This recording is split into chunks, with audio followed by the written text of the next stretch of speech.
Movie की शुरुआत में हम सभी एवेंजर्स यानी Tony Stark, Captain America, Black Widow, the Hulk, Hawkeye और थोर को देखते हैं जो हाइड्रा के बेस पर हमला करने जा रहे थे क्योंकि हाइड्रा का लीडर स्ट्रकर अजीब एक्सपेरिमेंट्स कर रहा था। उसके पास लोकी का सेप्टर है जिसमें एक रूबी लगी हुई है। आपने इसे पिछली एवेंजर्स 1 में भी देखा होगा। एक्सपेरिमेंट्स ऐसे थे जिससे वो इस सेप्टर का उपयोग करके मनुष्यों में कुछ पावर्स डाल रहा था ताकि वो उसके लिए अवेंजर्स से लड़ सकें। उनका अगला निशाना अवेंजर्स थे। उसने 2 भाई बहनों को चुना था जो जुड़वा थे। इनके नाम थे वांडा और पिएट्रो। स्ट्रकर ने उन पर एक्सपेरिमेंट्स किए हैं इसलिए अब उनमें सुपर पावर्स हैं। पिएट्रो कैप्टन अमेरिका पर हमला करने के लिए जाता है। पिएट्रो सुपर स्पीड से दौड़ सकता है। स्ट्रकर के लोग अवेंजर्स को रोकने की पूरी कोशिश करते हैं लेकिन ये लोग काफ़ी ताकतवर हैं। वो सभी स्ट्रकर के लोगों को हराते हुए स्ट्रकर के बेस में घुसते हैं। आयरन मैन लोकी के सेप्टर तक पहुंचता है। अब वांडा आयरन मैन के पीछे जाती है और अपने हाथों से जादू करके उसे सम्मोहित करने लगती है। आयरन मैन को एक विजन दिखता है जो शायद फ्यूचर का है। वहाँ पर सारे अवेंजर्स मरे पड़े हैं लेकिन जल्द ही आयरन मैन अपने होश में आ जाता है। वो सेप्टर को अपने कब्जे में ले लेता है। आयरन मैन को सेप्टर मिल गया है और वो अपने लैब में आता है। यहाँ हल्क भी उसके साथ था। वो इस सेप्टर पर एक एक्सपेरिमेंट करने का प्लान बना रहे हैं। वे पता लगाएंगे कि ये इतना खतरनाक कैसे है। यहाँ आयरन मैन और हल्क को एक खास बात पता चलती है कि इस सेप्टर में लगा रूबी खुद सोच सकता है। उसमें सोचने की क्षमता है, यानी कि सेप्टर में खुद का ही एक आर्टिफिशियल इंटेलिजेंस सिस्टम है। यहाँ आयरन मैन ब्रूस बैनर को सुझाव देता है कि वो इस एआई को यूज़ करके अल्ट्रॉन का निर्माण कर सकते हैं। ऐसा करने पर हमारे पास अल्ट्रॉन्स की एक आर्मी होगी जो कि दुनिया की रक्षा करने में हमारी मदद करेंगे। लेकिन हल्क इस बात पे सहमत नहीं था। वो टोनी से कहता है कि हमें दूसरे अवेंजर्स से इस बारे में बात करनी चाहिए। टोनी ब्रूस को कन्विंस कर लेता है और ये दोनों अल्ट्रॉन को बनाने में लग जाते हैं।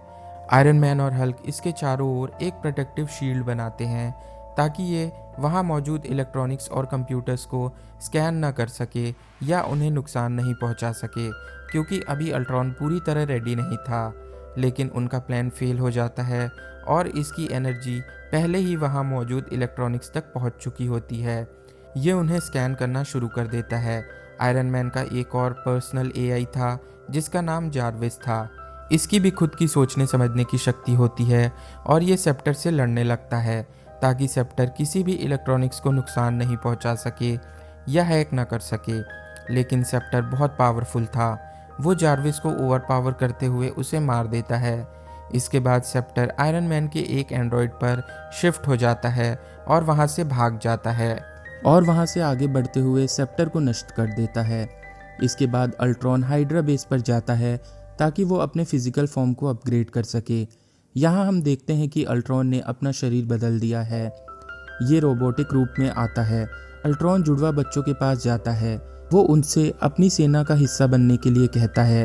वो कहता है कि हम आयरन मैन और दूसरे अवेंजर्स के खिलाफ लड़ाई करेंगे।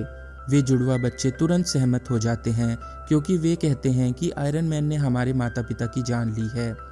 वे एक वेपन्स डीलर के पास जाते हैं जो बहुत ही उन्नत हथियार बनाता है। अल्ट्रॉन ने उसे खुद के लिए हथियार बनाने को कहा, लेकिन वो इसके लिए बहुत अधिक पैसे की मांग करता है। अल्ट्रॉन क्योंकि बहुत ही पावरफुल एआई था तो उसके पास ये ताकत है कि वो किसी भी अकाउंट से कहीं भी पैसे ट्रांसफ़र कर सकता था। ये ऐसा ही करता है। अल्ट्रॉन को जिस चीज़ की ज़रूरत है वो है वाइब्रेनियम, वो धातु जिससे कैप्टन अमेरिका की ढाल बनी हुई है। ये बहुत मजबूत धातु है। अल्ट्रॉन का प्लान है कि वो इससे अपने लिए एक बॉडी बनाएगा ताकि अवेंजर्स उसको कोई नुकसान ना पहुंचा पाएँ। अब जुड़वा बच्चे अवेंजर्स तक पहुंचते हैं। वांडा के पास जादुई शक्तियां हैं जिससे वो दूसरों के दिमाग को नियंत्रित कर सकती है, इसलिए वो हल्क के दिमाग को नियंत्रित करती है। वो उसके दिमाग में ये बात भर देती है कि अवेंजर्स उसे मारना चाहते हैं। वो गुस्से में आ जाता है।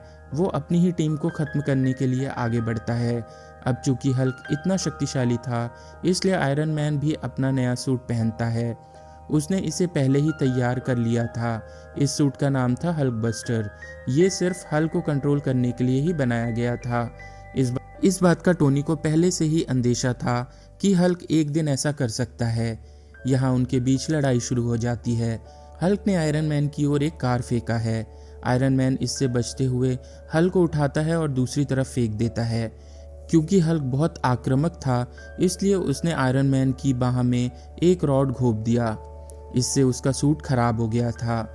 उसका हाथ टूटकर नीचे गिर जाता है, लेकिन तभी आयरन मैन एक सैटेलाइट को सिग्नल देता है। उसका नया हाथ वहीं से आकर उससे जुड़ जाता है। अब उसके हाथ से आग निकल रही थी और उसने अब हल्क पर हमला करना शुरू कर दिया था। हल्क तुरंत टोनी के पास जाता है और उसे मुक्का मारने वाला था, लेकिन आयरन मैन ने उसका हाथ पकड़ लिया। दोनों एक दूसरे को रोकने की कोशिश कर रहे थे। फिर आयरन मैन हल्क पर जोर से प्रहार करता है। यहाँ सभी डर जाते हैं।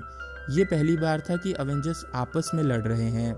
लोगों की रक्षा करने की उनकी क्षमता पर सवाल उठता है। आयरन मैन और हल्क की लड़ाई में शहर का बहुत नुकसान हुआ था। हम देखते हैं कि अल्ट्रॉन एक लड़की से मिलता है।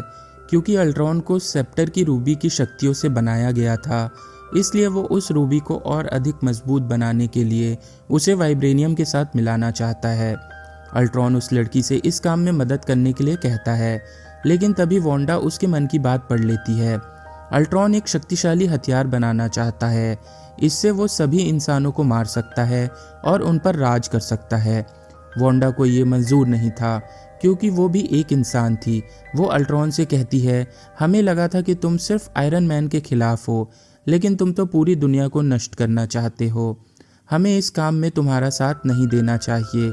तभी वहाँ कैप्टन अमेरिका, नताशा और हॉकाई की एंट्री होती है। वे वहाँ उस सिंथेटिक बॉडी को लेने आए थे जिसे अल्ट्रॉन अपने लिए बना रहा था। यहाँ इनके बीच लड़ाई होती है और नताशा को सिंथेटिक बॉडी मिल जाती है। अब वो बेस पर आते हैं और इस बॉडी का उपयोग करते समय आयरन मैन अपने एआई जार्विस को वापस लाने की कोशिश करता है। थॉर अपना हथौड़ा लाता है और उसमें से बिजली निकलती है। ऐसा करने पर थॉर को ये पता चलता है कि ये कोई मामूली रूबी नहीं है, ये 6 इन्फिनिटी स्टोन्स में से एक रूबी है। अब इस सिंथेटिक बॉडी में जान आ गई थी। इसका नाम विजन है और ये इसी रूबी से बना हुआ है। अब जुड़वा बच्चे भी अवेंजर्स के साथ थे। वे मानवता को बचाना चाहते थे और हर किसी को अपने माता पिता की तरह मरने नहीं देना चाहते थे। अब वे सभी एक साथ अल्ट्रॉन के बेस पर जाते हैं।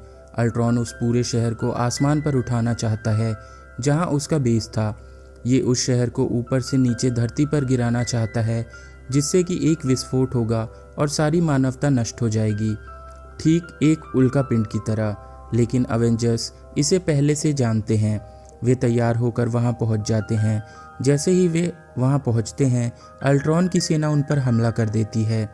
वे इन्हें रोकने की कोशिश करते हैं, लेकिन अवेंजर्स उसकी सेना का डटकर मुकाबला कर रहे होते हैं। तभी विजन अल्ट्रॉन के सामने आ जाता है और उसे छूकर अल्ट्रॉन को इंटरनेट पर से नष्ट कर देता है। लेकिन तभी वहां एक और रोबोट आता है जो अल्ट्रॉन जैसे दिखता था। वो एक मशीन को एक्टिवेट करता है, जिससे शहर का एक हिस्सा ऊपर उठ जाएगा। अब शहर का एक भाग आकाश में उठ जाता है। वो ऊपर से गिरने वाली थी, लेकिन तभी निक फ्यूरी अपना हेलिकैरियर लेकर वहां आ जाता है। शहर के सारे लोग उस हेलिकैरियर में चले जाते हैं। अब सारे अवेंजर्स उस मशीन को गार्ड कर रहे थे, जिसे यूज़ करने पर वो शहर नीचे धरती पर गिर जाता। तभी वांडा सारे अवेंजर्स को वहां से चले जाने को कहती है और एक झटके में अल्ट्रॉन की पूरी सेना को नष्ट कर देती है। इस लड़ाई के दौरान जुड़वा बच्चों में से एक भाई पिएट्रो हॉकाई को बचाते हुए मर जाता है। इससे उसकी बहन दुखी हो जाती है। वो रोने लगती है और फैसला करती है कि वो अल्ट्रॉन को मार डालेगी और उसे ख़त्म कर देगी। वांडा बहुत शक्तिशाली होती है। अपनी शक्तियों का उपयोग करते हुए वो अल्ट्रॉन के पास जाती है और उसके सीने से उसका दिल निकाल लेती है। यहाँ अल्ट्रॉन ख़त्म हो गया था। किसने सोचा था कि वांडा इसे ख़त्म करेगी। इसी बीच अल्ट्रॉन का एक रोबोट जो अभी भी बचा हुआ था, वो उस मशीन को एक्टिवेट कर देता है, जिससे कि वो शहर बहुत तेज़ी से नीचे गिरने लगता है। यदि ये शहर ज़मीन से टकराएगा तो पूरी पृथ्वी का विनाश हो जाएगा। आयरन मैन और थॉर इसे रोकने के लिए वहां पहुंच जाते हैं। आयरन मैन अपने सीने से उस मशीन पर एक एनर्जी ब्लास्ट का वार करता है। इससे वो मशीन की पावर इतनी बढ़ जाती है कि वो पूरा शहर छोटे छोटे टुकड़ों में बदलकर नीचे गिर जाता है। यहाँ अल्ट्रॉन भी नष्ट हो गया था और उसकी योजना भी खत्म हो गई थी, यानी कि अब कहीं कोई विनाश नहीं होगा। फिल्म के आखिरी सीन में हम देखते हैं कि अवेंजर्स का एक और बेस बना हुआ है।